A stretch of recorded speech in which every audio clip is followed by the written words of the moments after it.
Ladies and gentlemen, welcome to episode 35 of the DJ and the Heel Show. I am Brandon the Heel, once again joined by the failing podcaster himself, DJ. Oh yeah, king of the failed podcast over here. And fuck, I forgot this was 35. I'm glad you're keeping track because I lost track at after 6. But yeah, we're here and we got a new guest. We're doing a different thing this episode. Shout out to the smartest Mark alive for coming into the arena with me. I respect it. How you doing, guys? Thanks for having me on. Yeah, we well, both of us, all three of us, sorry, go back and forth a lot on Twitter.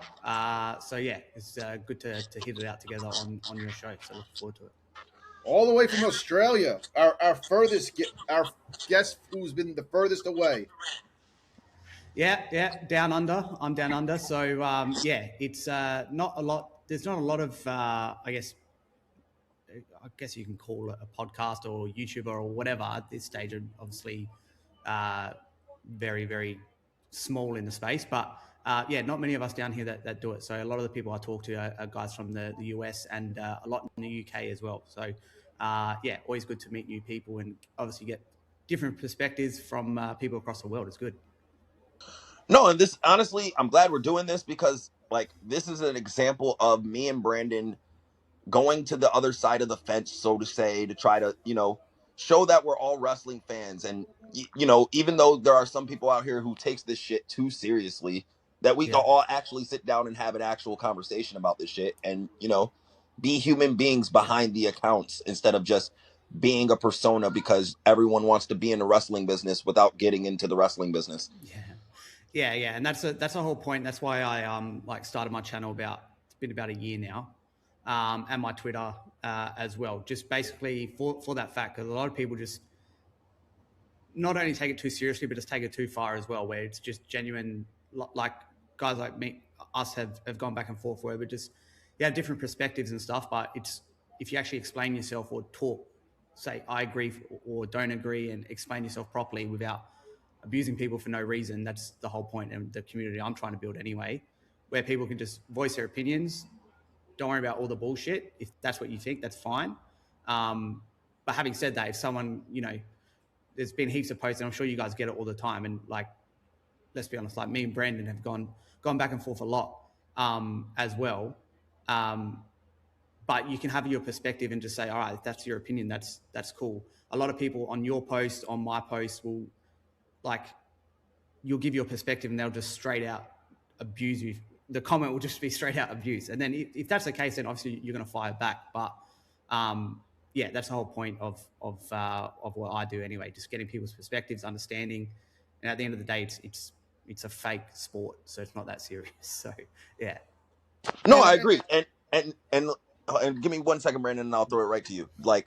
I agree with the general basis of that statement. I am just also the type of person of I don't take shit from no one. Yeah. I'm not one of these fans out here trying to have a persona or build this quote unquote following or try to get more behind the wrestling business than I need to. I'm a fan. I'm gonna stay in a fan's place. Wrestlers' jobs are to entertain me, and if I really like you, I really like you. And if I don't, I'm gonna tell you I don't. I just state my opinion, and honestly, I pride myself on trying to be objective as possible. I'm not a fan of 3 letters. I love professional wrestling. You know what I mean? I love wrestlers. It don't matter what promotion, what style, no matter what. You know what I mean? El Grande is one of my favorite wrestlers currently right now. My favorite wrestler overall right now is MJF, or at least was MJF. You know what I mean? I like I like all forms of wrestling, but I mainly like good wrestling. And if you see me calling something out, it's because I think it's bad. And reason I think it's bad is because I grew up watching, an older style of wrestling. I grew up watching territory tapes, old school WWF, like when Raw first came out and Vince was the fucking announcer. That's how old school I go. So in terms of my wrestling preference and my taste, I like more of a realistic style of wrestling. I don't like the old school cartoony WWF style of wrestling. I like, the more the Jim Crockett promotions, the Mid-Souths, the early WCW, not like 92 because those were the bad years, but 90 to 91. 90 to 91 WCW was actually still kind of good. And that was right before, because TNT kind of fucked that up. Yeah. But Brandon, go ahead. I was just going to say, and I think a lot gets lost in translation when it comes to tweets. Yeah, because it's That just words to and you generate don't, tone and things. Yeah, yeah, and you can't get your exact point across. Whether it is 280 characters or whatever, because you yeah, could end up, blue check mark. You could end up typing all day long, but you're still not going to get everything across that actually having a conversation face to face, voice to voice, yeah, you can get out a lot easier. So we get a yeah, situation like this where we can get people who have been at butted heads. You and I have butted heads many times, yeah, and now we can come to a crossroads and come to some peace. yeah, Common yeah, ground. yeah. Common No, ground. Thank you. that's cool. And like I said, that's the I'm the same as you, DJ, as well. Like you don't like I don't take shit either. So that's like my whole point of, again, the channel and my page and everything like that is just to give my opinion. If you're gonna come, I'm not saying you, Brandon. I'm saying like people in general. If you come out there and just start abusing, I'm going to fire back 100%. But the whole point of it is just to get everyone's perspective, and that's the thing. Like you said, DJ, as well. You grew up in a certain era of wrestling. I'm 29, so I grew up like when I first Oh, we're started the same watching. age. I was just saying that's my Oh, okay, yeah, personal preference. You're yeah. both babies.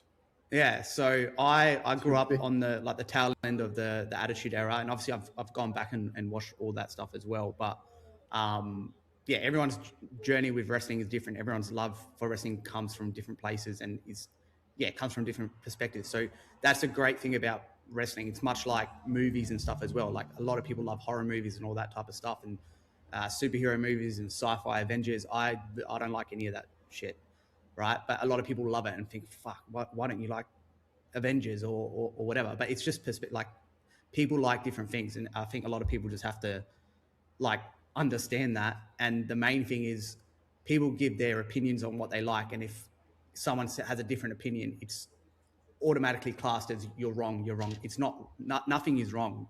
It's just opinion. That's all. No, and honestly, that's a great segue to start the topic and the conversation, because like the issue between me and you, how that started was because I put out a tweet saying I can't even remember what the fuck the tweet was because I've been in Yeah. so many Twitter wars in the past 2 weeks, but it was somewhat of the gist of, oh no, you know what? That's I remember now the tweet. It was from Noah, and he was saying something disparaging about WWE, and I said, saying AEW was better than WWE because of his specific preference and fandom. And Yeah. I said, or maybe just not trying being in a shill and saying both are bad for different reasons. Yep. Which the broad of my statement was AEW, it has been better. And I will say this openly, AEW compared to 2024 and most of 2025 has been significantly better. But as a whole, I feel like it's still as bad as it not as it used to, but it still is in bad shape than what it should be in, if that makes sense. Yeah. Like Yeah. AEW should definitely be in a better place with the talent they have in place, and however some of those talent do get, it's just not everyone gets television time because there's so many fucking people around. Yeah. So like Yeah.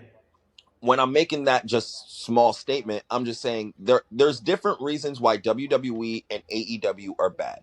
I don't think either one is exceptionally better than the other. One may be slightly better. If you had to point a gun at me right now and tell me, and someone said what promotion is better in 2026, I'd be forced to say AEW, because at least in the beginning part of the year, from January to March, they were hitting on all cylinders. Yeah. But I feel like after March to now, they've had hits, they've had misses, to where Yeah. WWE has been mainly a lull period until Raw and I think maybe SummerSlam. So I'll give them Yeah. SummerSlam because SummerSlam was really good, but up until SummerSlam, Raw's been bad. SmackDown has been epically bad. Pay per Mm. views have been jokes at best because either short matches or finishes that don't make sense, or Yeah. Cody Rhodes is at the top of the card for no fucking reason. You know what I mean? So like, Yeah. at And least in again, my eyes, and I was saying just as an in general statement, both are bad.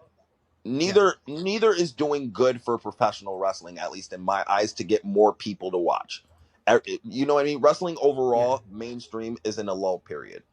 So, and the way this comes back to tribalism is because the way I see tribalism is when you weaponize your fandom to try to put down another person's fandom because it's not yours. You know I what I mean, mean? Yeah, DJ, I'm sorry, yeah. but correct me if I'm wrong, but didn't it also come from using one to compare to the other to try to make one better than the other? Like, Yeah, no, that's basically the premise of what I just said, though. But right, but I'm saying yeah, I think just the specific conversation between you two came from that. I think Smartest was using saying that WWE did this, but it was in AEW did that. So, but AEW did it better, even though they were both bad things, or something so, along those yeah. lines. If I'm trying to So remember. yeah, so I think what it came from, and I'll explain that as well. So I agree with the tribalism thing that you're saying, where like there's a lot of tribalist accounts you can say are tribalist online, right? There's one like he's who can name like the Fade. There's another guy, Alfred Kanuba or something. He's like really pro WWE. No, Noah Gilbert is obviously very pro AEW. There's a lot of accounts like that that a lot of time that they'll just tweet stuff out knowing that like either they're just talking, they're just trying to rile people up, right? I'll never do that. In terms of the comparison thing, I don't think comparison is tribalism, right? Because the specific thing that we were talking about, I think is where it came from, is when I said, so AEW's pay-per-views are held to a higher standard than the WWE pay-per-views are. So, for example, where I was going with that is AEW Redemption, right? I said pretty much everywhere it's probably the worst pay-per-view that they've ever done, either Redemption or the first World's End in 2023. Those two are probably the worst AEW pay-per-views that they've ever done, right? But my point was, even Redemption being a bad pay per view, classed as a bad pay per view for AEW, is still much, much better than probably 80% of the pay per views WWE are giving us now. The point, like, and I think most people, in terms of entertainment, I'm not talking about storylines and all that type of stuff, right? Obviously, AEW goes way too long. 6 hours is way, way too long. The matches on Redemption, all of them could have been cut 5, 10, 15 minutes. Like, we know all that stuff. But when you're watching a pay per view, in terms of bang for your buck, in terms of actual entertainment, regardless of the storylines coming into them or coming out of them or anything like that, the shit you see in the ring is going to be much more entertaining than watching a 3 hour show in WWE where you get 45 minutes of wrestling, 100,000 ads, and the wrestling isn't that great either. So the point I'm trying to make there is it's if you're comparing each company, that's not tribal, that's just comparing the differences of two standards. So So I think I most love how people you would said that. agree with that as Oh, sorry. well. That I'll just finish it off. So yeah, I think most people would agree with that as well. Where if you're watching a WWE pay per view or an AEW pay per view, obviously people are going to be entertained by different things. But I can't see how you can say that. Generally speaking, I'm not talking about SummerSlam. I thought SummerSlam was better than WrestleMania. I'm just talking in a general scope of things. Is like Bobby Monsoon yesterday made a good analogy, which I'll say on his show. He pretty much said that like the WWE pass mark for pay-per-views is like when a kid is in school and he always gets F and then he gets a C plus, and you're throwing a party because of that. That's kind of the crux of what I'm saying. If you understand me, I just think that No, the I level of do. pay-per-views in AEW are at a highest kind of benchmark than what the WWE is. No, so I get what you're saying, but I see it the opposite way, kind of, if that makes sense. Because Okay. with WWE, I get what you're saying with the comparison where WW or AEW gives you more bang for your bucks in terms of seeing you're getting $50 worth of wrestling on that show, no matter what. Yeah. You know what I mean? You're gonna get $50 worth of matches you're not gonna see on TV with AEW. I do agree with that, but in terms of AEW being held to a higher standard, I disagree because usually the general consensus of for AEW pay-per-views is AEW is going all out for their pay-per-views, to where WWE has so many in such a small concurrent amount of time. It doesn't a WWE overloads us with content, at least in terms of wrestling content. Main roster, AAA, NXT, they're always running some type event. So they don't Right. put in as much effort into it as AEW. So But But having also said that as well, depends on. when I'm talking about WWE, I'm talking about WWE, not AAA, right? And if you're looking at WWE specific pay-per-views, not NXT either, right? Because to be honest, most of NXT pay-per-views are better than the actual WWE ones, right? But in terms of actual WWE pay-per-views, like AEW's got 10, and then you can probably, like a Grand Slam last night was a 3-hour show. That's basically like a free pay-per-view that they put on, right?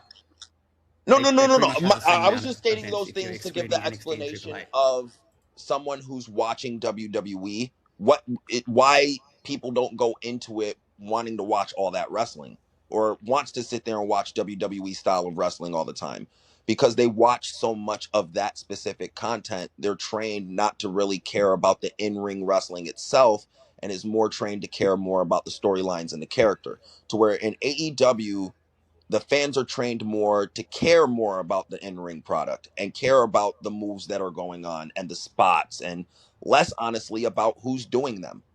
If you watch an AEW pay-per-view, a lot of people get the same pops at the same amounts doing the same shit. So it's like when we're talking about the quality of pay-per-view from both of these places are tailoring to a different kind of fan at the end of the day. One is tailoring towards more of the people who just want to be entertained, and there's the other side who's tailoring to people who will sit there and watch 5 hours of wrestling nonstop concurrently. So in terms of how do we compare these, you got to be more fair into judging it in between the middle, just as purely a wrestling product, not to who they're tailoring to, but what do you think is working for that specific fan base? So, in my eyes, when it comes to tribalism, when you're using your specific preference, so like if you prefer AEW style of pay-per-views, that's what you're going to prefer. Nothing's going to change that. But when you're using your preference to say something is drastically better than another thing that you're already predisposed into not liking, that's what I feel is tribalism. And if you're using your opinion to justify said hate, that's tribalism. And the reason I'm bringing this up because there's another person that we know that Brandon would joke around and say, "Oh, smartest Mark is Australian Aaron. Aaron loves wrestling."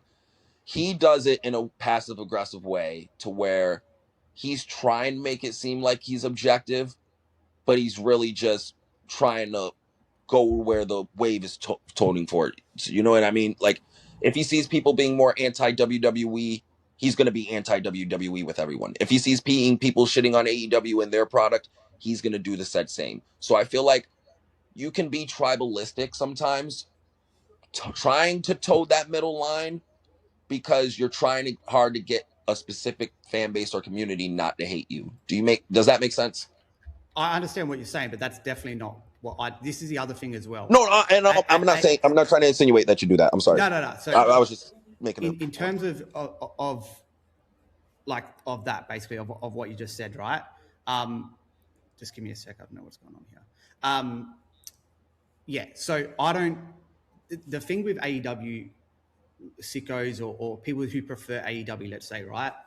I get it all the time as well, where I'll put out something about like, oh, Dynamite was a great show tonight or something, and then I'll just get comments saying, oh, shill, or whatever, or it's trash, blah, blah, blah. Then I'll make a tweet like I did with SummerSlam saying this was like night 2 was much better than night 1. Raw last week, I said this is the best Raw I've seen in a long time. This was great. This was great. This was great. And then nobody will say shit. But as soon as I praise AEW about something, like a lot of people will just lose their mind. So it goes, I guess, kind of both ways in that. Like the main thing is, again, there's a lot of accounts on there, and not Aaron. Aaron just kind of likes everything. And like I speak to him. I'm going to disagree with you on that one. He changes his tune to fit his viewership, because we had him in a group chat with us for many months, and he was all, he was down on AEW and he was all pro WWE, and then he saw his subscribers drop down, his followers drop down, and then he flipped the switch. I don't know. Yeah, I don't, like I said, I've only been on Twitter since November last year, so I don't go that far back. So I'm just saying, in Aaron's case, specifically to Aaron, yeah, just like he went on a whole thing around WrestleMania about TKO, and TKO is horrible. He's outpricing the fans. All this stuff shitting on TKO. I'll never go to a WWE show as long as they're under TKO. And then last week or the week before, he makes a tweet about how he bought tickets and he's going to WWE. And Or a it's month like, ago, or I was yeah, gonna say, or a month ago when he said he's partnering with the WWE shop to help them sell their merch. Yeah. Like Yeah. that stuff. Like, you know what I like mean? Like, you can't sit here and say you're anti WWE and TKO is a terrible conglomerate, but yet you're going out your way to work with them. Yeah, I understand. I understand what you're saying, but yeah, I'm just talking, I guess, more from my perspective. I can't really speak to other people's, and like, yeah. But if that's your experience with him, that's cool as well. Like, this is the other thing as well. Like, a lot of people have. It really just comes down to perspective and opinion, and just saying and having a general conversation. Like, the one I get shit on the most, and like every time I do a tweet about him, which I think is this is the thing. You can have an opinion about something that I will think is completely and utterly wrong, which a lot of people do when I talk about CM Punk, right? Because I think I don't see anything special with the guy. In-ring storytelling, yes, he's great at in-ring storytelling. But for what I like for wrestling, in terms of like an actual match, and I think 2013 Punk, up until then, before like his first run, he was one of my favorites. Like, I really, really liked him. Really liked him. On the mic, it was great and all that. After since he came back, even when he came back in AEW, I was just not a fan because he just seems very fake. It doesn't seem as real or authentic as he was in 2013, and now he's kind of just trying to be that guy when he's not that guy. He's just a changed person. Not only that, in the ring, I don't see anything special about this guy other than the storytelling aspect. I'm talking about the actual in-ring aspect. He's very, very boring. He's not athletic. He's just very boring to me. And whenever I say anything about CM Punk, like, you think the Sicko fan base is bad, the CM Punk fan base that just will dick ride him all the way home are the absolute worst. Like, you get absolutely abused if you say anything bad about that bloke. And good on him, because he's built that fan base. But yeah, it's just a matter of, so the whole point of it is, like, nobody's right, nobody's wrong. It's just, that's how you kind of see things. The only time you get to a right and wrong aspect is when people like that will just completely, those accounts, not like Aaron, but like Noah Gilbert and all these other ones, that will just, they'll just completely post something out or form an opinion just based on hating AEW, or vice versa, based on hating WWE. So there has to be a balance between both on your perspective. You just have to be honest. That's all it is. And some people are just clowns. You're just not gonna, you can't help that. Listen, if you this check out my page, there's a fairer balance of hate from both. I listen. Everyone just thinks old man DJ shits on everything. I shit on anything that's bad or I think is a bad idea. Like, unless it's John Moxley or Nia Jax, those are the only two things I will openly shit on, no matter what. Those are my CM Punks, okay? Yeah. But I definitely get what you mean, and at least we've come to more common ground on that point. Just because tribalism is such a tough thing to identify when you're trying to be objective, because you can see someone, praising AEW just off of one tweet and think they're, a sicko, or see Yeah. someone praise WWE off of one tweet and just assume they're a pedophile. You know what I mean? And like, Yeah. I just try to sit here and be like, I'm not a fan of three letters. Again, if it's good wrestling, it's good wrestling. For me right now, the match of the year right now is El Grande versus El Grande, Mask versus Mask. It was Yeah. the I don't best think feud anything will built. beat that, to be honest. But yeah. Nothing this year has beat. The closest thing to get to it was Oba and Brock. At least after the first two matches, match 3 killed it. So like, I completely I thought Ober and Brock, all of them were not great. They don't even come close to that. I think so anyway. first, if Brock and Oba was just that match, the Mania match, and Brock retired off of that, to me that would have been a match of the year candidate, because no one saw that coming in the fashion that it happened, and Can I, especially with Brock retiring. can I just say one thing about that Brock Ober Go feud? ahead. One thing that I said a lot as well, this Brock and Ober feud leading into SummerSlam, I don't know what you guys think, but I thought Paul Heyman was very detrimental to this whole feud because he was not needed in this whole feud.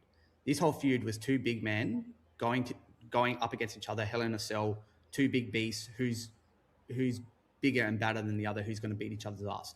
All we needed was a face-to-face with them two going barb for barb, and having Paul Heyman talk for Brock Lesnar while he's just standing there in this, when you're building a feud with two giants, to me, was not needed. He actually killed a lot of the feud. Not only that, every time Paul Heyman's with Brock Lesnar for a feud, it's the exact same script. It's the exact same bullshit. The Beast Slayer, the Undertaker's streak, UFC champ, like it's always just the same shit. We don't need Paul Heyman in this specific feud because it's just two bad guys. We don't need a backstory. We don't need to say like we don't need any of that. It's basically a dick measuring contest, face to face. Who's the biggest and baddest? Them two going at it. We don't need Paul Heyman in this at all. I don't know what you guys thought, but that was my biggest takeaway from that feud. I before you go on, I just want to go back to something you said before you got into the Oba and Brock conversation. Is I agree with you that depending on your opinion of something, you'll get attacked for being on one side or the other. On Monday, I posted something that was deemed anti WWE because I brought up how the AEW kind of is embarrassing them because SummerSlam only had 34K, 33K, and All In already outsold each night. So I already got that. Went out their way to not announce the attendance too. Let's add Right. that fact. Yeah. So I got called a sicko. It's like, yeah. That's why I made a post. I'm like, if I say something, if I criticize WWE, I'm a sicko. If I criticize AEW, I'm an e-drone. It's like, And if you criticize AAA, you're a racist. Yeah. So it's like, it's like the stupidest thing. It's like, you can't win because no matter what, you criticize something you don't like. It doesn't mean because it's not an attack on one versus the other. I take everything individually. If I comment on something that happened on Dynamite last night, that doesn't mean that I hate AEW. I saw something, it didn't work for me, and that's it. The fucking Danhausen concert 2 weeks ago did not work for me. Yeah. And I do notice on Twitter specifically that, if you say something negative about WWE, you won't get as much hate as if you say something negative about AEW. The AEW sickos will come after you, but you won't get it so much from WWE fans. And I think it's because WWE fans can fairly, criticize it because, WWE has not been that great in the last couple of years. It has been on a downward trend from a creative standpoint. Yeah, I agree with everything you said. On my side of things, I think I probably get it more from the other end, to be honest.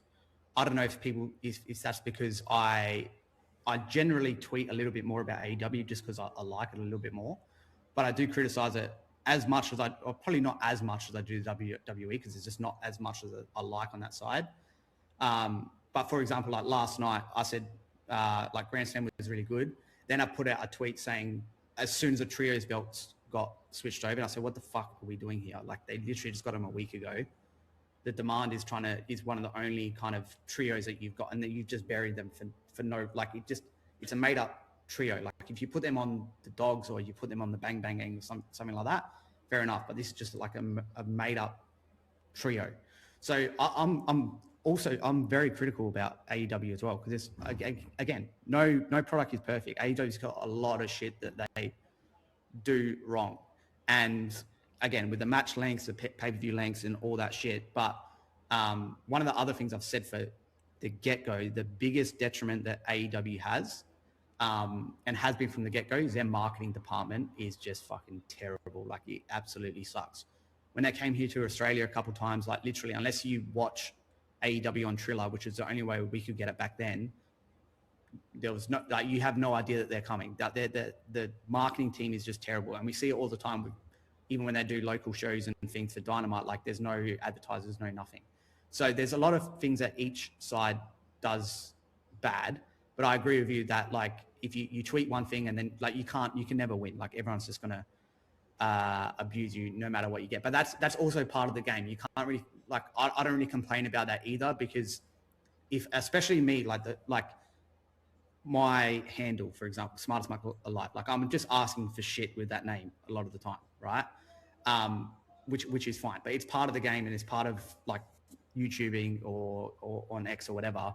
You're going to get it. So you kind of got to deal with it as well. And I like listening to, again, matter of perspective, like you guys as well. I like listening to guys that I basically 90% of the time don't agree with as well, just to get their perspectives. Like I listen to JD's shows like almost every week. And 90% of the time, like I don't agree with what he's saying, but sometimes he's 100% right. So it's just a matter of getting perspectives and not getting like drawn into the bullshit where, like, because he gets trashed a lot on X, and for good reason sometimes. But once that happens, like once or twice, like even like with yourself or with me, someone will see like someone reshare a tweet of ours, then immediately have an opinion about us that he's WWE or he's AEW, but they won't actually look at the 2 tweets ago what I said about shitting on AEW. Like it is what it is. I get that with my name too. Oh, the heel! You're such a mark. Who calls themselves a heel on social media? Yeah, I get what you like, mean. Y'all think y'all get yeah. it? Imagine being corny fan 8876. Yeah, Fuck you. but oh man, I reckon, like I said, I've had Twitter since November last year, and like whenever I tweet and whatever, my name's Smart as Michael. The amount of times it's so unoriginal now. It's someone comments dumb as Michael Life. Like it's just right there in your face. But what are you going to do? It is what it is. No, but like and the sad thing with me, and I get this all the time because I've strongly criticized AEW at least definitely 2.5, 3 years. And the reason I strongly criticize AEW is because they should be better than this. AEW has all the talent, all the money, and all the financial infrastructure in the world to be the number 1 promotion on this planet. I'm talking to my friend.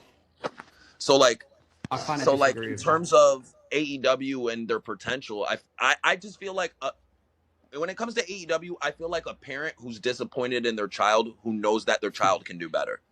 Yeah, I understand. You know what I mean? But I made this tweet today and last week as well, right? No matter, well, I said this on my Mark Zone thing the other day. No matter what AEW do, no matter how big they get, they're never going to be the WWE. This is why I don't understand the counter booking and all this stuff from WWE. I don't know why they're so like worried about them and trying to kill them off or just trying to fuck with them for no reason, right? Because in my opinion, this is a kind of analogy I give. The WWE, they're like McDonald's, right? In-N-Out, but we don't have In-N-Out in Australia, but I know it's fantastic. But McDonald's is always going to be McDonald's, no matter how good In-N-Out. If it's better product, pricing, whatever, like if it's just way better product, it's never ever going to be McDonald's in terms of branding, revenue, like fan recognition, brand recognition, any of that type of stuff. It's never going to happen. And I feel like that's the same with AEW. No matter how good their product is, not to say it's good or worse because it's a matter of opinion, but no matter what happens, the AEW brand is never going to be the WWE brand. They're never going to catch up to that. So see, that's where I disagree only because 2019, let's just time travel real quick. We're going back to 2019. Everyone's bookmark for WWE's worst year ever, or one of their worst years ever. You know what I mean? Yeah. So WWE's Raw at that time was only getting 1.3 million viewers. And I know this because I was one of the few people paying attention to ratings and having these conversations and using ratings to justify certain things. So when AEW first started, do you remember what their premiere episode got? It's 1.4, wasn't 1.3, I thought. Exactly. Yeah. AEW, when they started, was getting almost as much viewership as WWE's quote flagship show. So to sit here and say the conversation of AEW can never do it, or they couldn't do it, or it was never a possibility to happen, I disagree. And WWE right now is going back downhill on that downtrend. If AEW, yeah, just 1 second, let me just finish this point.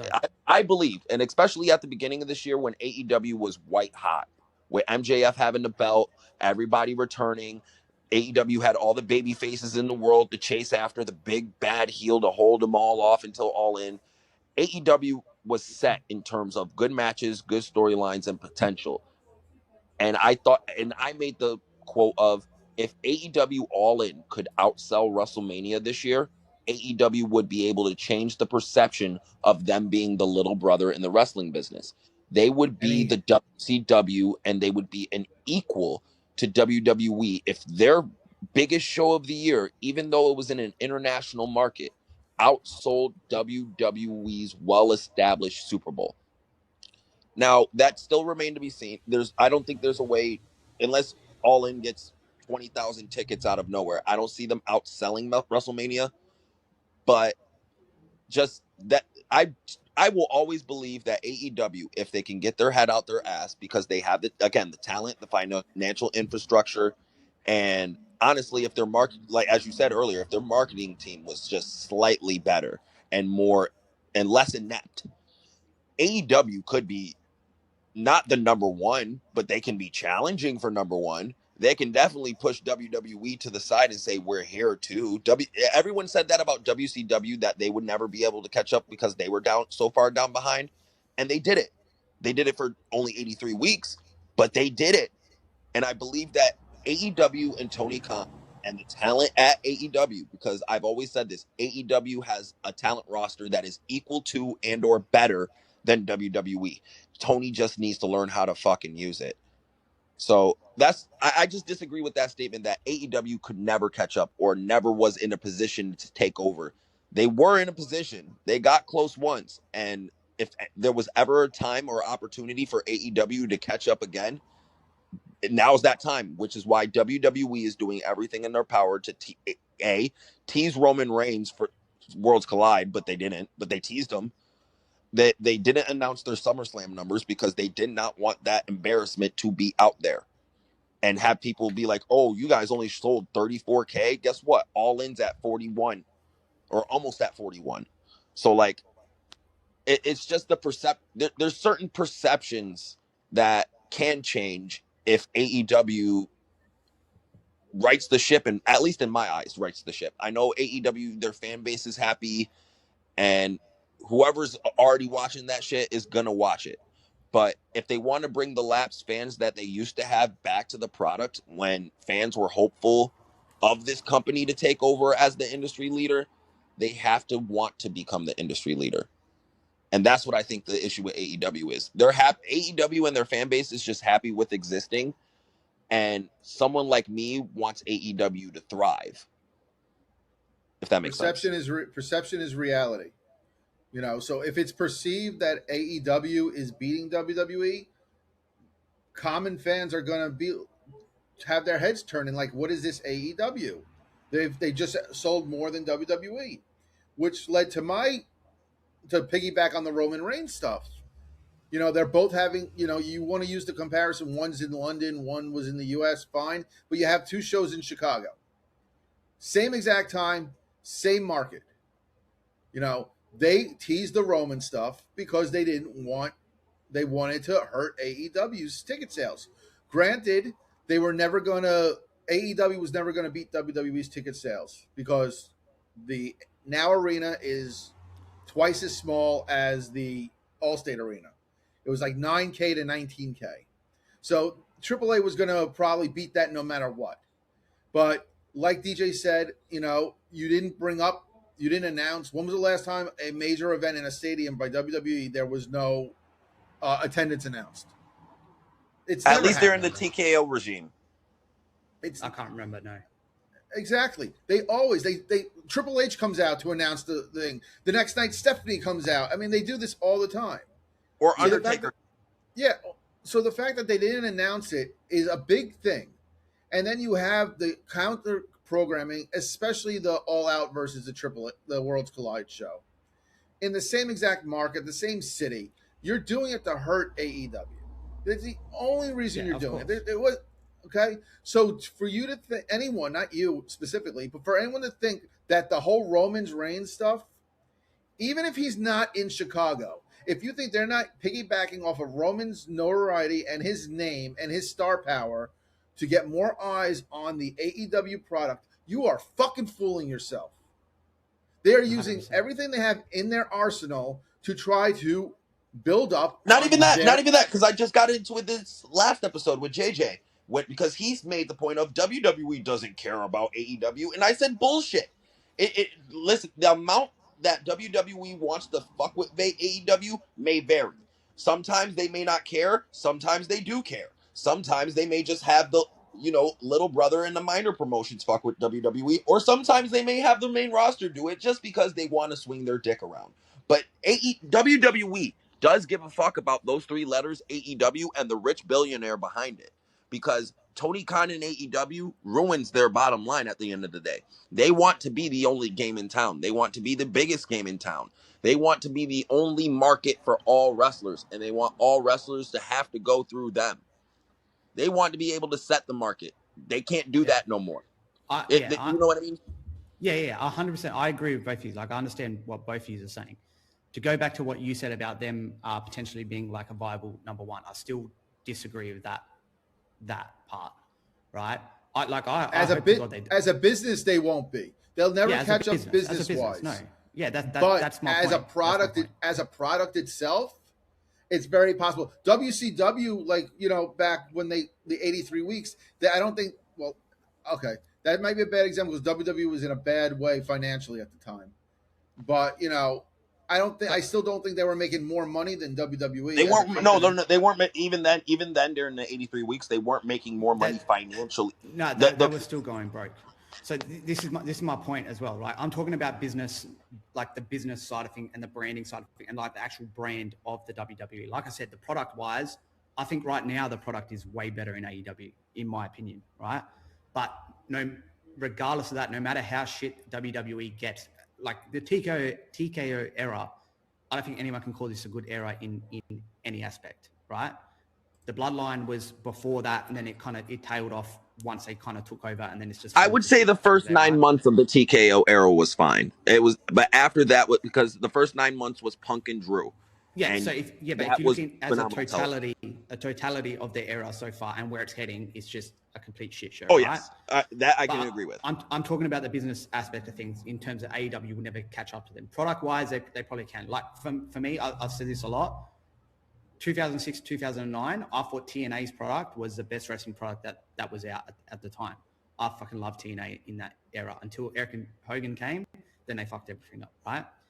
Going back to what you said about All In outselling WrestleMania, and that could be a real turning point and all that stuff. I disagree with that based on the fact that All In had the highest ticket sales ever, and then they basically went in not a hole, but they didn't really go upwards trajectory after that. But that was because of hold on. But that was also because of Brawl Out and the negative stigma and press that everything got because of that. Because ahead of time, people were talking about how AEW just outsold Clash of the Castle.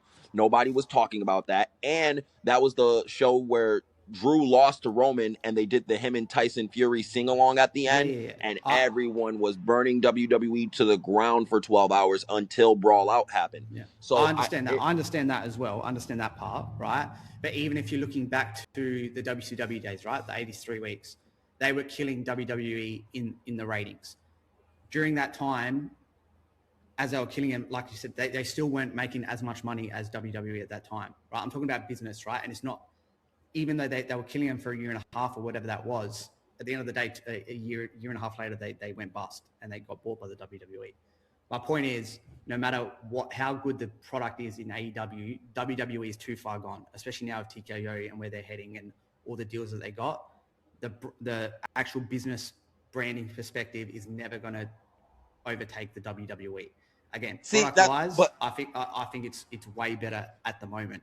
But I just don't think that there will be a time where we look at it and we, like in all aspects, ticket sales, viewership, and all of that AEW will be beating them any time. So I can't see it happening pretty much any time soon at all, really. The only thing I can say that might do that is next year. I don't know. This is a conspiracy theory kind of thing, but I think next year, WrestleMania 43, they're going to announce that they're selling to the Saudis and Vince is going to come back, right? If that does happen, that may turn the tide quite a bit with people turning off, right? I think that's really the only kind of way ahead that AEW has to kind of take over, right? So, but you said there's still a way. You said there's still a way. You at least admitted. You initially said never, but you admitted that there's still a fucking way. And at least there leaves hope for a fan like me that believes in AEW's potential still. And with the gist of your argument in terms of business wise, I get the point you're saying. It's kind of the whole McDonald's versus the 5-star Michelin restaurant thing. Yeah. McDonald's is a publicly traded company. They are going to be able to make more money than a 5-star Michelin restaurant most cases, but they don't have that better food. I get that. But at the same time, too, the Michelin 5-star restaurant is still bringing in high value, high equity clientele. You know what I mean? They're selling meals for like $1,000 meals type shit, to where McDonald's is banking a couple million a day. Yeah, I understand what in you're terms of saying. total I understand, profit. and like I said, don't get me wrong. I hope AEW take. I again like AEW more, and to be honest, I don't really see why people like Tony Khan. He gets a lot of shit, right? And I get it. He's goofy and he's a bit weird and whatever. But I don't know how you could prefer like TKO running your company and Triple H that continuously goes in press conferences, shits on like spits in our faces, basically like we're fucking idiots. And TKO just obviously don't give a shit about us. And then you look on the other side of Tony Khan, where this guy like lives and breathes pro wrestling, like he loves it. No matter if you don't like his product or style or whatever, like he fucking loves it. So I don't know. The hate that he gets is really like kind of baffling to me as well. Can I explain this? Give me 1 second, Brandon. I got you. Can I explain to you, at least as someone who does have some hate for Tony, and at least why it can be somewhat justified? I get you guys. I get when people come to his defense saying he's one of us. He's a fan of wrestling. All he wants to do is just give us what the fans want, and he's giving us fan service, and I get that to the certain extent. But as someone who is running a wrestling promotion and your job is to be a challenger and competitor to WWE, and that was kind of the foundation of what this company was founded for. As much as it hasn't been publicly admitted or not, AEW was founded to take over the industry from a dying WWE, because that's where WWE was going at the time. So, at least from my perspective, when Tony had that much of a possibility and that much of a responsibility to sit here, not only for wrestling fans, but for the wrestling business as a whole, to make that company thrive and have people take it seriously. And everything that happened after, specifically Brawl In, Brawl Out, and how he handled everything, and how that pretty much killed the company in terms of perception. You know, the Hangman thing, the CM Punk fucking fighting all the EVPs and their friends. And then CM Punk doing the interview after. The interview after with Hawani and them releasing the video and all that, to me, I thought was kind of a death blow to themselves, because CM Punk, being the biggest star they ever had, putting out the perception that AEW doesn't take themselves seriously to at least the broader casual public, is kind of what killed the perception for AEW. So, like, I just think in terms of what they can do from here, and possibly just, again, being a challenger brand. In terms of taking over, I agree with you. I don't think they're going to take over, make all the money in the world. None of that. WCW didn't when they became a challenger brand. They were never making more money than WWE, because That's WWE my was point. about to become, you know what I mean? WWE at that time was about to be publicly traded. Vince was making money hand over fist. The only not profitable year the WWE ever had was 1994. And Vince took that. There's a famous story that Vince McMahon took the fucking water coolers and the fucking water fountains out of all the floors to make sure everybody was working just as hard, and they didn't lose any more fucking money. To where WCW, their only profitable year was the one year they pulled in $68 million and then lost money. Then everything went downhill. So I do agree in terms of profitability at this current time. No, they'll never catch WWE, because WWE is a publicly traded company, and being publicly traded gives you access to more money than being privately owned. But that, in American talk, just to kind of give you the broader context, because I don't know if you guys got these in Australia, it's kind of comparing McDonald's to Burger King. No one will be as famous as McDonald's. That was my point at the start. Yeah. Yeah, no one, you know what I mean? No one in terms of profitability and marketing is going to be McDonald's. Yeah, McDonald's is that's number exactly one. what I said. Yeah, You know what it's I mean? exactly what I said. McDonald's You will could compare forever it. be Yeah, the you can number compare it one to burger Coke and chain. Pepsi or whatever. Like Yes, it's Coke and Pepsi, that's even a better comparison. You know what I yeah, mean? Coke will always be the more profitable of the cola brands, yeah, but Pepsi is still right there and still has notoriety and can challenge Coca-Cola whenever the fuck they want. You know what I mean? And that's what I feel like the potential is for AEW. I believe that their brand name can be equal to WWE in terms of their notoriety and notability. But go ahead, Brandon. I actually compare them to Marvel and DC. You know, Marvel is Another so good one. far ahead of DC right now as in the movie parts, in the motion pictures, that Marvel has had a bad 5 years since Endgame creatively. So, up until I think the first hit they got was Deadpool and Wolverine. So, but yet they were so far ahead of DC, no DC would never be able to catch up. But on the other side of on the comic book lines, DC actually overtook Marvel as being more popular as for the comics they sell week to week. So there was different aspects of the company that overtake. So that's almost like WWE and AEW. There may the business side, is the movie side in my analogy. So they're never going to catch up to the business side, but the actual product itself, they very much, for the majority, I think, if people could actually admit it, is that they have taken over as a better wrestling product. But I also think that both WWE and AEW put out completely different products within the broad spectrum of professional wrestling. And I think that a lot of people compare, well, sports entertainment, pro wrestling. They're both interchangeable. They're both the same thing. There's aspects of sports entertainment that we see in AEW. Leo Rush is sports entertainment. Tony Storm. Tony Storm is sports entertainment. OC, and now the conglomeration itself, walking around with putting titles in book bags. That's sports entertainment. And but there's also professional wrestling. So I think I compare it to pizza. You could like pizza with pineapple.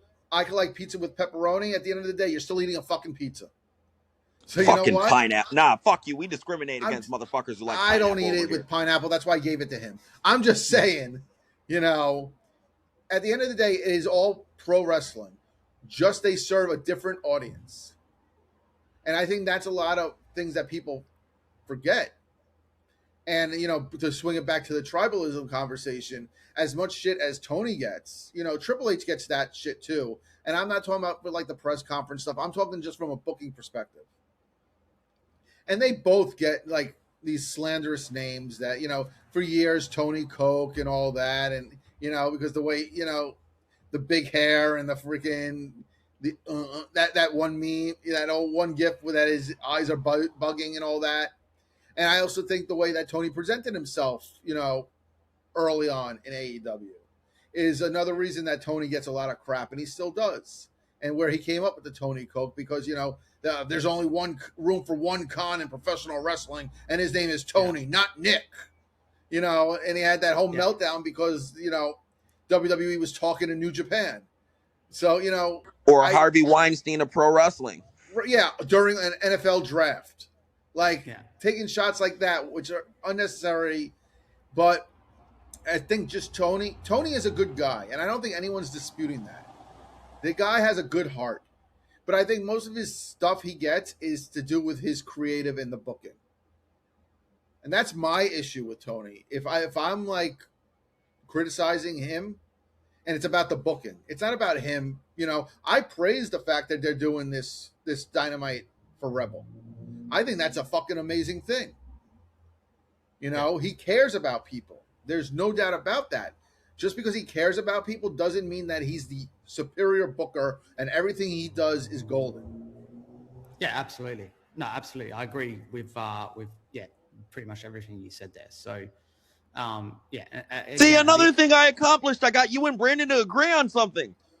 What was the conspiracy? A few months ago, we had a big argument. about. You said you had a conspiracy theory, and I was fighting you on it. What was the conspiracy theory?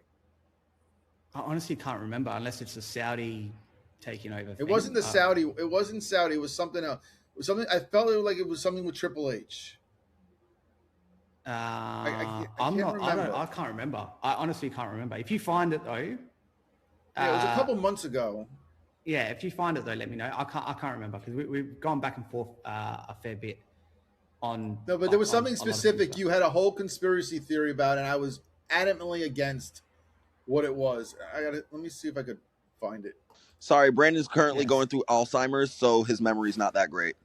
Nah, To be I am fair, the too. I am. 29-year-old can't remember either. So Yeah, I can't. Yeah, I can't remember. But yeah, to go back on, I don't know what you guys think on if we're talking conspiracy theories about the Saudi Arabia thing, which I said. It makes a lot of sense to me that Vince is coming back. I don't know what you guys think, but the way I kind of put it together is this whole Janelle Grant case is nothing ended up happening with it. It went to arbitration, so there's no criminal charges, no nothing. In the court of law, he never got convicted of anything. there was never, just for the record, there was never going to be criminal charges. It was always a civil case. But it was always like he didn't go to court. He didn't go anywhere. Just he paid her off and that's it, right? So he's got nothing to worry about in that regard, right? Public opinion is obviously a different story. He opened, if you remember, when he started this case and he got out of the TKO, WWE, and they sold it. He opened his own production company, 14th and I, and that's been sitting there doing nothing, right? I really do believe WrestleMania next year, they're going to announce that like TKO is going to sell to the Saudis because they're pretty much the only ones that's going to be able to afford it anyway. And they're already in bed with them. They're going to sell to them. Vince is already in bed with Saudi Arabia. He's already got his production company there that they can run it through. And then he gets his company back. The Saudis own it. He gets his piece. That's not even a conspiracy theory. I've been saying that too. I said this since they officially announced the case closed. I've been trying to tell everyone it's not a matter of if Vince comes back. Hold on a second. I think I remember. Was it TNA? WWE buying TNA? No. No, he's talking about with me. The thing that we went back and forth with. Yeah, I think it might have been that. I'm looking though, but let DJ keep going while I look. Yeah, sorry. Yeah. Yeah, no. Like as far as Vince coming back and possibly, I can see Vince doing the same thing currently Paramount is doing with WBD. Because what a lot of people don't know about that Paramount deal is the Saudis are backing them. The Saudis are backing Paramount so they can have the money to buy WBD and buy all that content and have all those media rights of Harry Potter, Game of Thrones, and all that other shit. Yeah. You don't think Vince McMahon isn't plotting the same? Again, he has billions he sold billions of stock. Yeah. Don't be surprised if you don't see a bunch of people selling their A-class WWE stock to Vince out of nowhere, to either where he can be a majority owner again of TKO and help sell that bitch again so he can get back into power the same way he did the first time. Yeah. It's not a matter of if, it's a matter of when, because this is what Vince McMahon does. Vince McMahon had a quote once, said, "When I die," and it was in Playboy too, actually. Yeah. This was the quote. "When I die, I will be a very unhappy man because I will have so much to accomplish and there's so much left to do. And I plan on working until the day I die." Yeah.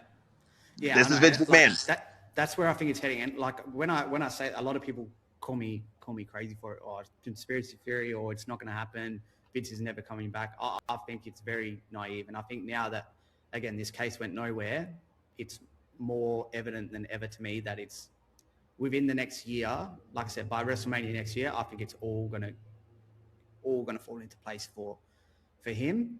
And like, we know how the creative's going and everyone losing about creative, that it's in a bad place and shitting on Triple H and all that. I don't think it's all Triple H's fault anyway. All those guys need to go, which they won't go if Vince comes back, Michael Hayes and Bruce Pritchard and all the other idiots they got there. But Triple H is obviously taking a lot of the blame. And if Vince comes back, Triple H is gone 100%. I think everyone knows they have a terrible relationship, and I think not only Triple H. Not only Triple H. If Vince comes back, Nick Khan's going to be the first one to go, because there's a lot of people behind. And here's another thing. Here's conspiracy theory. Here's the rumor mill. So don't take anything I'm saying seriously, it's a pinch of salt and it's a rumor, everybody. The DJ ain't giving anybody any behind the scenes info. But what I've been hearing behind the scenes and what I've been hearing from certain people who've been talking to certain people, that a lot of people think Nick Khan was the one who got Vince up out of there. He was the one who leaked everything to the Wall Street Journal. He was the one who set everything up in the first place to get Vince out the way so he can sell the company and be head bitch in charge. Think I about it don't too. think that. Yeah, I don't see that's not the case either. Nick Khan, you can tell he's just a corporate. He's very good at what he does, obviously, but you can just tell he's a corporate. He's a snake. So He's a wouldn't put shark. that He's past an him at agent. all. You know what I mean? He's an agent. You know he's naturally a shark. And you also have to think about it like this too. Who has benefited the most getting Vince out of there since? Triple H and Nick Khan. Yeah. More Nick Khan than Triple H, because Nick Khan's getting stock shares. He's making these big star deals. He's getting WWE more money than ever before. Like, Yeah. Nick Khan is getting those CEO checks too. You know how much his fucking bank account is? He can Yeah. pay every wrestler's salary if he got fired today.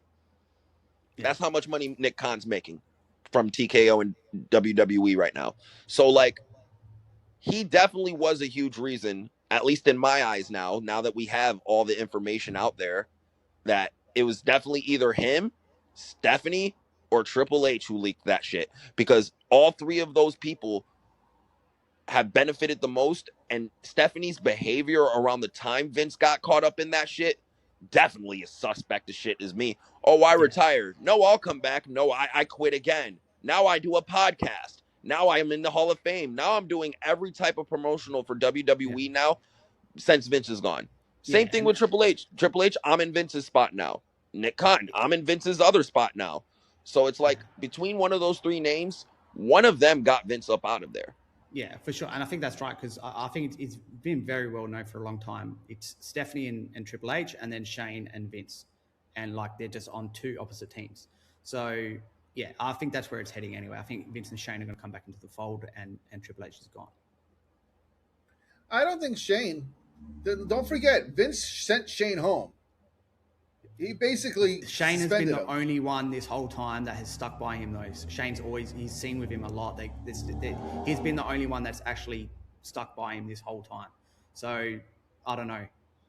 I was gonna say, we have seen public pictures of Shane and Vince in public. We haven't. The only pictures we've seen of any McMahon with Triple H and Stephanie is Linda. Yeah. Shane hasn't been caught with stuff. That's another thing too, Brandon. You haven't looked into. You haven't seen any Shane, Triple H, and Stephanie pictures for a while. That's what I'm saying. They're just or any public opinion appearances. He's right in that point that there has been two vastly separate camps of the McMahon family, and one camp is the Linda, Triple H, and Stephanie side, and one is the Vince and Shane side. And which is also why I think that Shane was sent over there to kind of spy for Vince or WWE when he had that meeting with Tony, because anyone who knew Shane McMahon and knew anything about Shane McMahon knew good and damn well he wasn't signing with the competition. Yeah, no, that's what I was about to say there as well. That meeting he had with Tony, who knows what was said or what happened, but I reckon it was somewhere down the road of like, we like what you're doing. Can me and my dad get involved?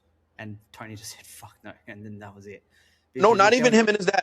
I believe Shane definitely asked for an ownership piece and was like, I'll come in if the Paul Heyman deal for TNA, because Paul Heyman famously did the same thing to Dixie when Dixie tried to bring him in. That, yeah, I'll come in and help book your show if you give me a piece of the company. Yeah.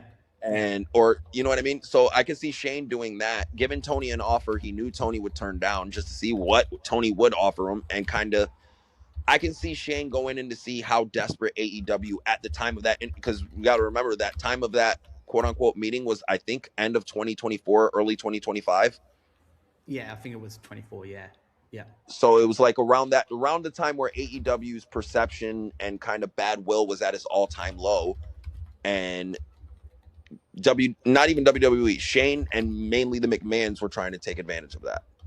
I don't think it was all the way WWE, but I could be wrong, because again, I know Vince still has a relationship with people in there, or Bruce Pritchard wouldn't have a fucking job.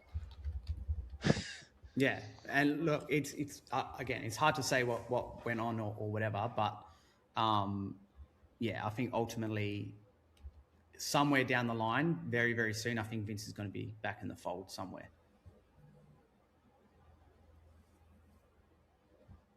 I disagreed with that because I think as long as it's under TKO, they're not going to bring him back because it's just his name is, despite the fact that innocent, whatever, it's still public perception is reality, and he's still going to be seen as that creepy old man, whether he did something illegal or not. That's everyone's interpretation on that. But I Yeah, just when everything first came out, they had Slim Jim pull out, and that was at the very, very beginning. And they had to kick Vince out for Slim Jim to get back before the Royal Rumble because they were supposed to have that Slim Jim match or something like that. Yeah. So I don't think TKO and Ari Emanuel is going to risk losing money from sponsors for 80-year-old Vince. I just don't. You're right. So I think you're right in that sense. TKO won't, but if they sell, it's a different story. That's my whole point. I think there's no way in the next. I don't think there's any way within the next 2 years that TKO are still going to be owning WWE, and they're definitely they're gearing up to sell, which is why they're gouging so much to get as much money as they can, make as much money back on that debt that they can, and they're going to sell. Even so, 100%. They won't sell by Saudi Mania. It's literally impossible to sell that big of a company in that short of a time. No, the actual sale to go through, no, 100%. But I think that the sale process will start by then. 100. Like within the next 2 years, I think TKO are going to be completely gone. No, and I agree with Mark on that one, to where I do believe they're eventually going to sell this, only because UFC ain't pulling its weight. If UFC was still pulling its weight in terms of bringing in money, they wouldn't sell this golden goose for nothing. Yeah, because the reports came out last week or whatever about the revenue, and WWE was like destroying UFC in terms of revenue and stuff. Which is why they happen anyway. Like they have way more events than UFC anyway. Right, still. And which is why I don't think they're going to drop WWE, because they're bringing so much money in. And now with Zuffa Boxing, WWE does a lot more promotion than UFC would do for that. Yeah, but even Zuffa, I think that's going to be a money pit. I already do.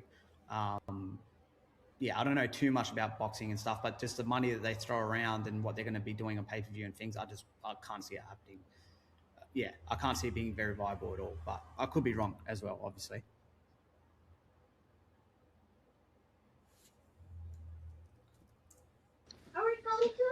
All right, and I think that's it. I think we did a lot. We got pretty much a lot done. And again, I think we've gotten a lot further more into common ground than me and you initially thought. Ain't that right, Aaron? Popcorn for our movie. And Aaron wants me to go get him popcorn for his other movie. So I got to do dad things too soon in a second. Awesome. Nah, yeah, thanks a lot for letting me come on and having the conversation. This is good, and like definitely love to do it again. Even I've got to try and figure out how to do it on my show, to be honest, because I use OBS and I don't know how it really works with getting other people on. But I will work that out. If you can come on one day, that'd be good. But yeah, thanks for letting me come on, and just it's kind of a good, I guess, kind of message to the rest of the IWC as well. Like again, we went back and forth, especially me and Brandon, a lot. And yeah, it's just, I guess we can show other people that you don't have to be idiots online, and it's not that serious, and you can kind of like get past it if you have an actual conversation. So yeah, I want to thank you guys for letting me on, and Brandon yourself as well. After all the stuff we said to each other online, yeah, it's good that we can, I guess, move forward from this, and yeah, have a conversation whenever you guys like. DMs are open, so it's all good. Yeah, Brandon, don't bully him. Don't bully him into submission. That's right. I'm a big bully. Nah, it's all good. At the end of the day, like I said, it's part of the game, getting going back and forth with people online anyway. But yeah, I guess it's kudos to both of us for coming on and facing each other like this. But it's good, and it's all love. And I'm going to be in the States at the end of the year for Christmas and New Year. So if I'm around where you guys are, we'll catch up for a beer. What part of the States are you going to? I'm starting in Dallas, then I'm going to do Memphis, Tennessee, and then New York area, New York, Syracuse, Boston, Philly, Jersey. Oh, so you're going to be And closer to him than me. and then I'm going to end up in LA and Vegas, and that's my home stretch. So, yeah, it'll be a good 3-4 weeks for me. Well, let me know if you're in New York City. Yeah, no, awesome. I'll be there for, I think we're going to be about 10 days in New York, here, there, and everywhere. So, yeah, I'll definitely hit you up. If we can catch up, that would be great. Oh, yeah. We'll fight it out face to face. That's it. Nah, awesome. Thanks a lot for having me, guys. I appreciate it. Yeah, no Thanks problem. a lot. Thanks, guys. Yeah. Oh, And look at that. A common ground has come to pass. Look at who thought that would actually be able to happen. And it was me who caused it to happen. Who knew? Yeah. But I think we should finish today's episode out with the sickiest of soapboxes, sickos that we've ever had in the history of our show. Our failing podcast. Nah, fuck that. It's no longer going to be called the Sicko Soapbox. It's going to be called Leo of the Marks.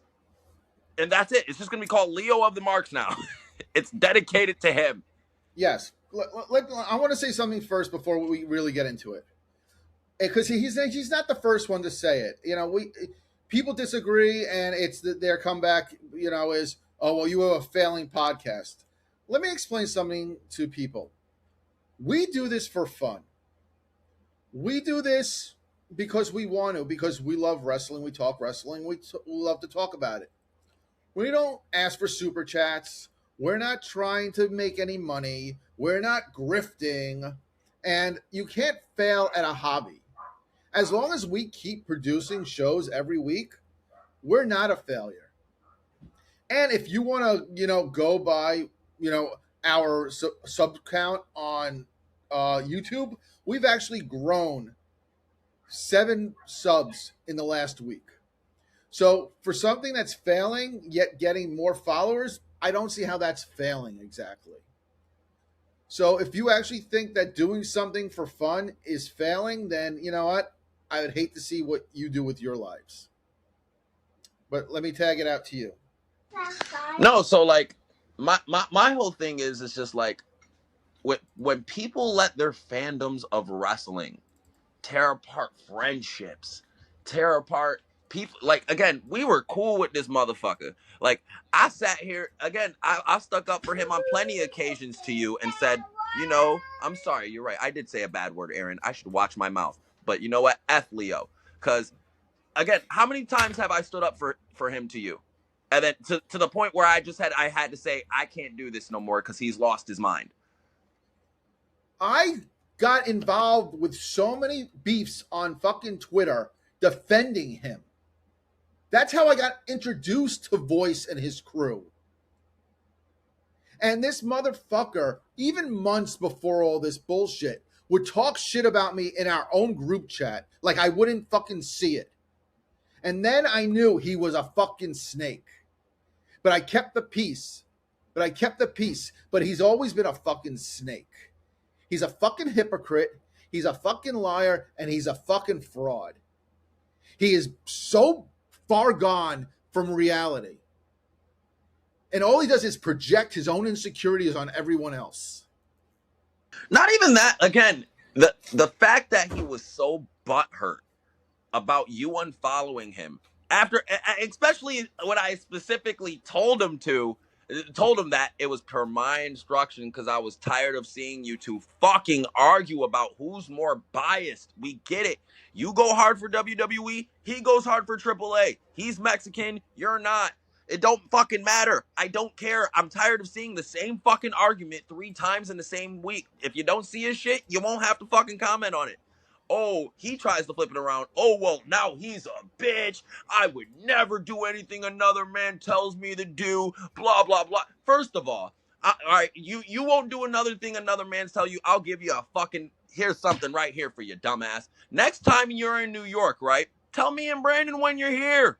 Try saying any of the slick shit you said to us on Twitter to our fucking face. I guarantee you it ain't gonna be just no smiley rum dum and dumplings. And I don't give a fuck about what boxing videos you out here posting. Don't Speaking sit of here and run failure, your mouth. failed Hold on. boxer. No. Hold on. Let me go, Brandon. Let me go. Fuck this. Because again, this motherfucker has been on my dick tweeting about me 10 times today. 10 times with no reply. You want to know why he got no reply? Because he ain't worth my fucking time no more. And clearly, DJ struck a nerve. So again, if you seriously want to make this a problem because we have an opinion over something you didn't like, tell us to meet you next time you're in New York.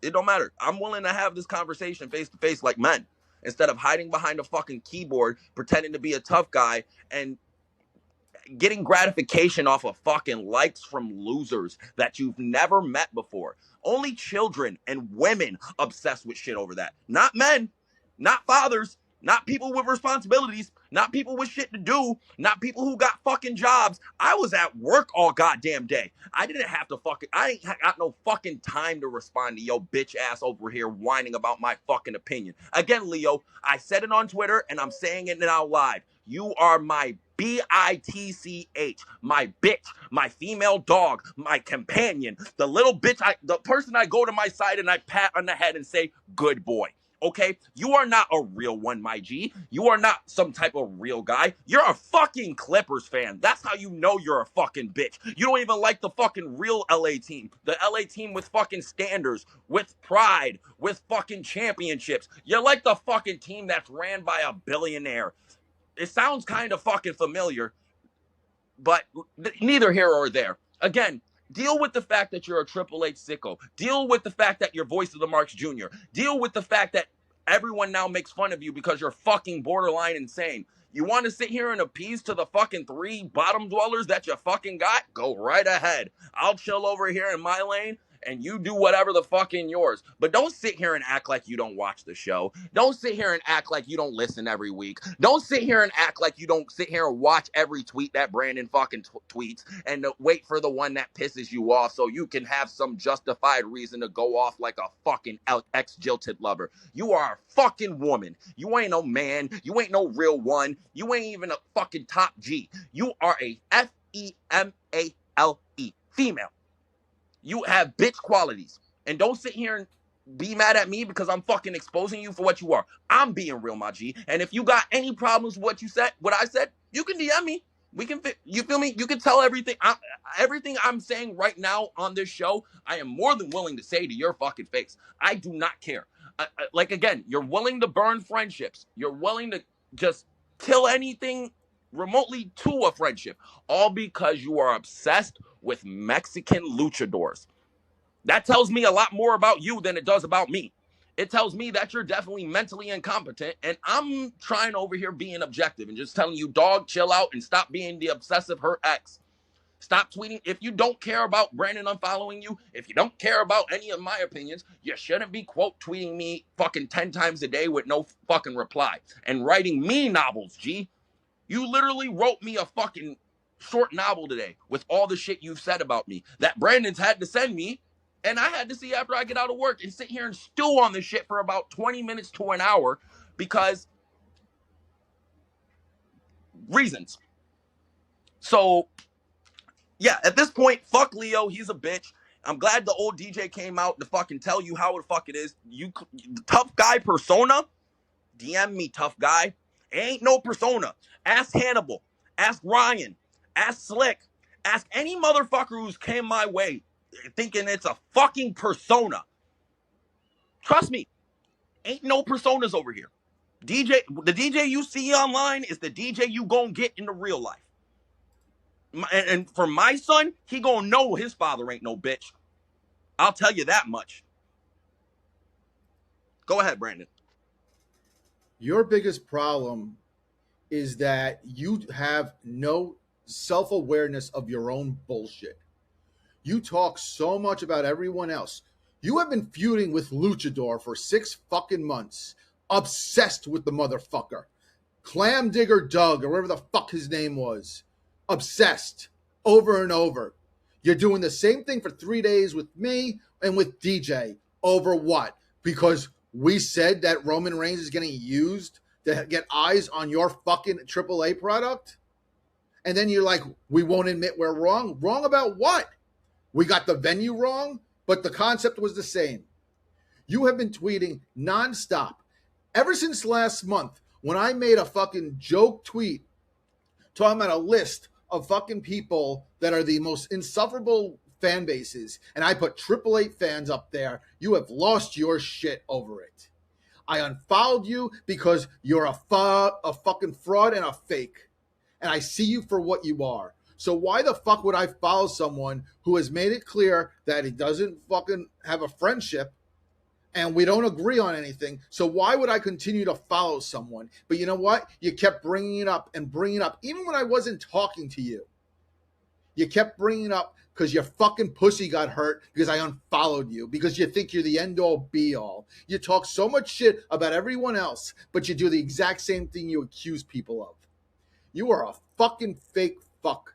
You have been going off 10 tweets today. And I made a fucking tweet to bait you in, motherfucker, and you fell for it, hook, line, and sinker. But you know what? Oh, I got ratioed. Who gives a fuck?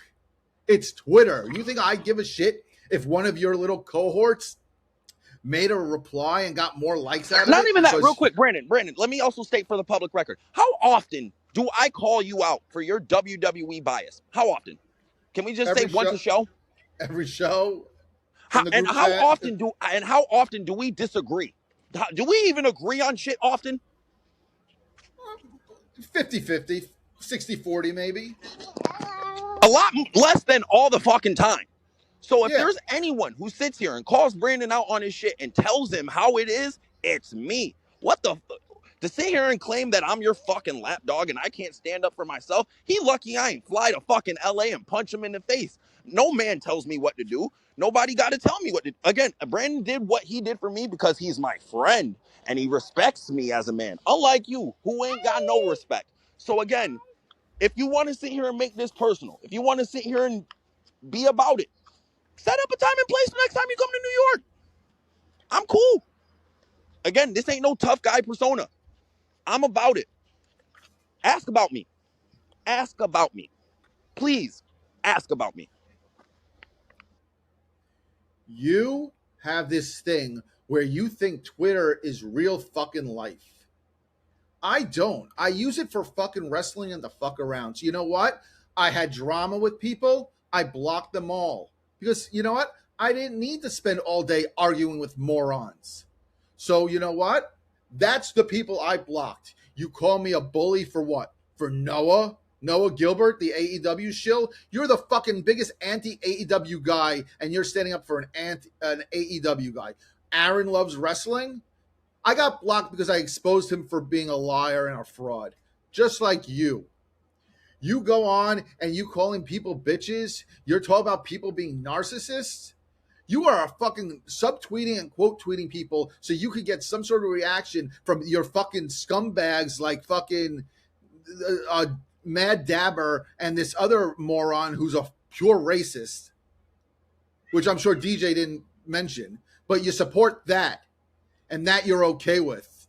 And then you say, like, I don't control them like you do. You still follow them. They're still part of your little crew. You probably have a fucking group chat just like fucking Mark. You have become the thing you claim to be against. You have become a voice of the marks. You have your own lapdog. You have your own 97. You have your own fucking peg leg. You have all the pieces you need to be exactly that. So congratulations, bud. Leo of the Marks. I hope you're happy. You're a piece of shit, bro. I don't give a fuck about your failed boxing. I hope you have a good fucking life. But guess what? Keep my name out of your mouth, okay? Or keep talking about me. Prove how obsessed you are over me.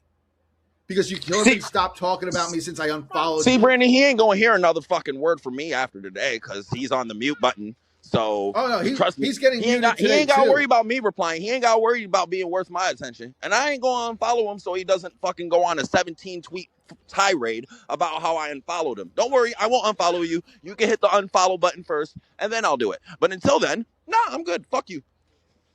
I'm going to mute him too. Because you know what? I don't even see his shit. People are showing me his shit. and laughing at how much you've lost your mind over what? People not fucking jerking off over AAA wrestling? You're mad because people called out that it's not the hottest promotion?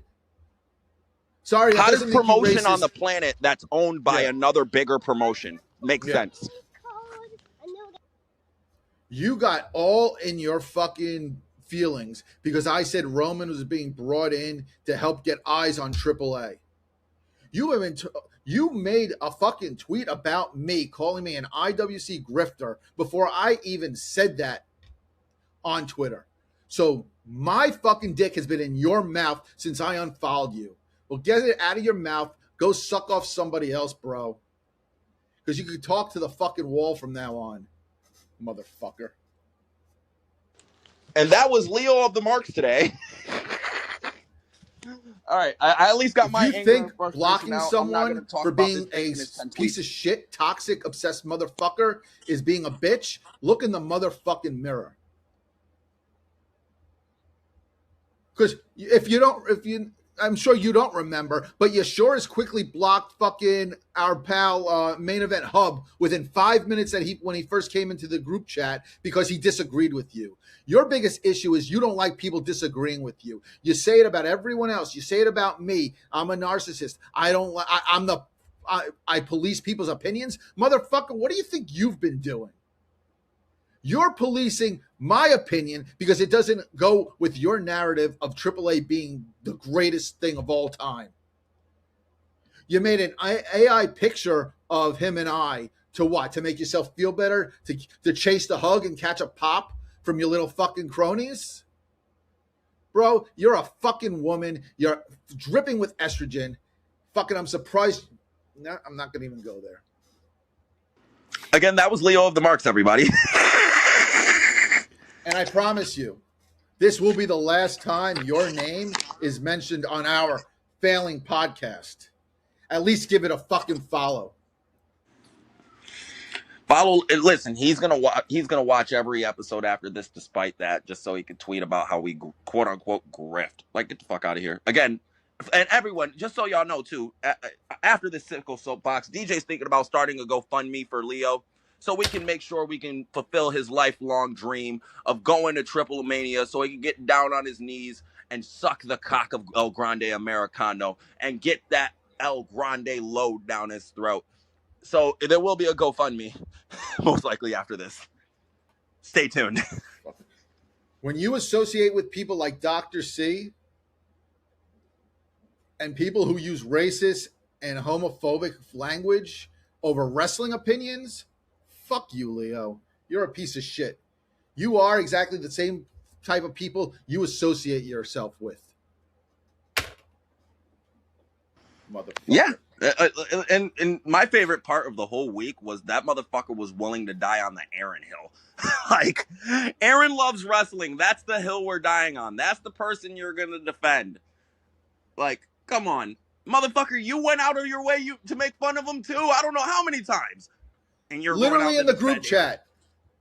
Literally in the group chat. And then he says, I bullied Aaron. Get the fuck out of here. Bullied. And that's DJ in the heel. I'm looking at his time. Literally since Monday night, this motherfucker has been tweeting about you and me. Listen, I know I happen to have that effect on people. Okay, everybody has one more thing. That DJ for the record, I'm not tribal receipts. Sorry, that's not me. And this wrestling chud with 34 followers who follows me for some reason and then wants to be in every one of my replies talking shit. No, that you're okay with that racist though, right? Because that's your buddy talking. Somebody telling me something about the Emancipation Proclamation being placed, or I'm some type of houseboy or some shit.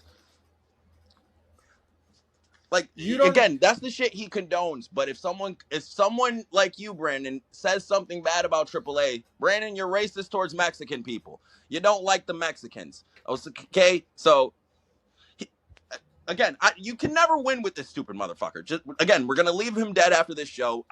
Again, we're just kicking a dead body at this point. Again, again, if you really feel like it's that serious, my guy, if you feel that hard for AAA, if you despise any of our opinions that hard, if you're that mad that I quote unquote didn't admit I was wrong about something I wasn't even wrong about, again, we can take this further than past wrestling, or you can just shut the fuck up and leave us alone and move on with your life and go be a father. Go be a dad. That's what I'm about to go do. I'm about to go be a good dad. Get off Twitter and go do that. You do things for clout and for likes. The fact that you brought up that I got ratioed as some gotcha shows exactly the kind of person you are. And That's some shit a teenage girl would do. Again, Brandon, we're just kicking the dead body. Yeah, but it's been 3 days, and I'm trying to get it all the toxicity out. So I know I'm probably repeating myself, but I know he's seething on every fucking word. Oh, like I said, this will definitely be the most viewed Sicko Soapbox of the week. Like 100%. He's gonna see it. All of his friends gonna see it. Their friends are gonna see it. Shit, even Fat Ass might see it himself and comment on it. Like, oh, Paradise is falling and DJ falls, or some shit. You know what the funniest thing is? As much as I dislike, the whole crew, Keem was fucking right about you, motherfucker. Keem, the truth, the one truth he told was about you, you piece of shit. Oh, you mean the guy who he's friends with now? Yeah, I know. And Voice of the Marks. You mean every person that he said he claimed he don't fuck with and is a bitch and he claims that he's friends now, so he's only friends with bitches? That part? Yeah. Okay, now I'm gonna stop. You're bringing me back into this shit. Yeah. You got mad at me. And what really broke down is because I called you a fucking weirdo because you're obsessed with a guy who took a picture of your girlfriend. Don't put your fucking girlfriend on internet Twitter who, when you fight with people all the time, of course they're going to use it. But you're fucking, I said to you a couple months ago, stop being so fucking weird. Block Luchador and move on with yourself. But you can't do it because you need the toxicity and you need the attention on Twitter. Because you don't get much at home. You have your girlfriend and probably that's it. Probably whipped like a bitch. And you got no real friends. You call DJ and call me a bitch because I let DJ tell me what to do? No. You see, when you have a friendship with people, you ask for advice and they give you advice. And you take that advice into account and then you make a decision on your own. He advised me to do something. And I decided to do it. He didn't force me to. Just like I don't force him to respond to you. Just like I don't force other people to respond to your stupidity. Again, that was the thing that really got my nerves. That again, he tried to say I'm so little of a man that I have to have Brandon tell me to go defend him for you. Like, get the fuck out of here. Again, I defend my friends. When Ropes was my co-host, I threatened to beat up Sean Ross Sapp for my friend. When people when people go at Ropes or John, I defend them.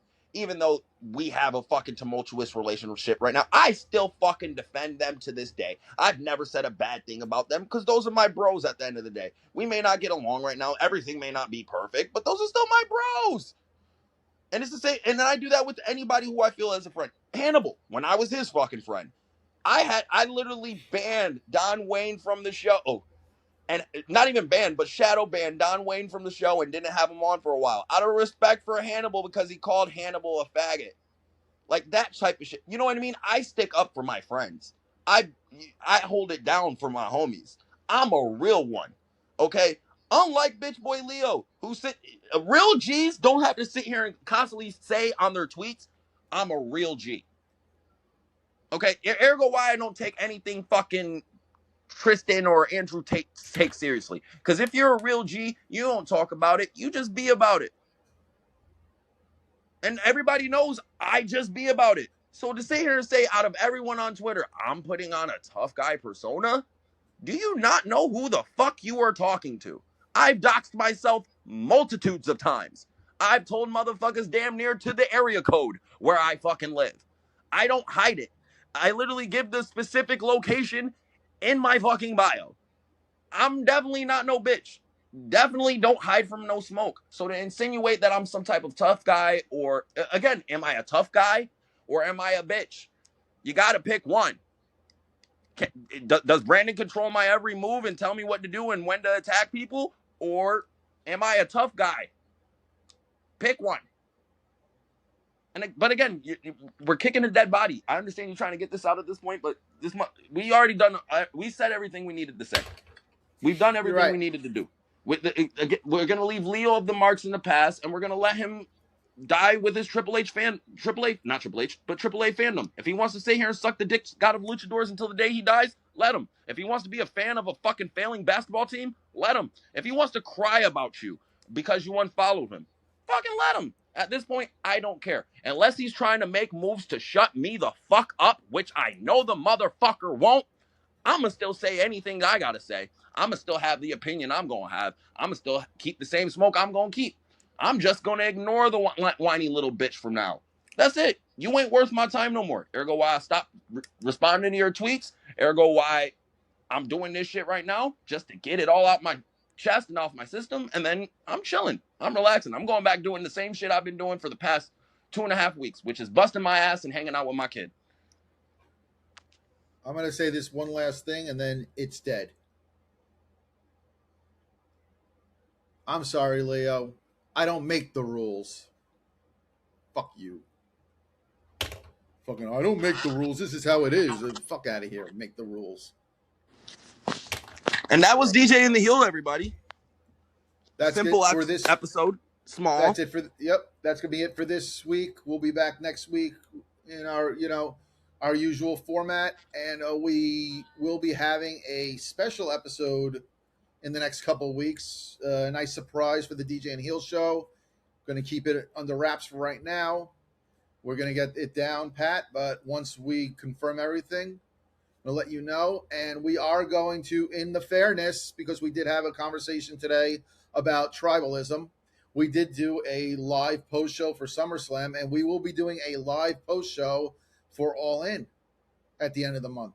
So, and we already got Zeus joining us for that one. And I'm sure we'll have more guests as, it gets closer to the end of the month. I'm going to get AEW Nick for that one. I'll get Nick to come on. He has to be on for that one. But, I don't want to be, I don't want to be called, a shill or, a grifter. Learn what the fucking word means, dumbass. You're not grifting when you're not making money off anything. Fucking idiot. You are. And starting next week, we're going to be starting Super Chats. Let me stop. Yeah. You are exactly the thing you hate. As much as you shit on AEW sickos, you are the exact same thing. You just have two different letters after A. But that's it. Again, sorry. I don't make the rules, but this is what they are. Fucking mosquito. I don't make the rules. This is what it is. This has been episode 35. Catch us on all our socials. Thank you, Smartest Mark, coming up from Australia. We appreciate you. I am glad that you and I were able to talk and, come to an understanding. We have had our problems, but I'm glad that, DJ reached out to you, was able to squash one thing.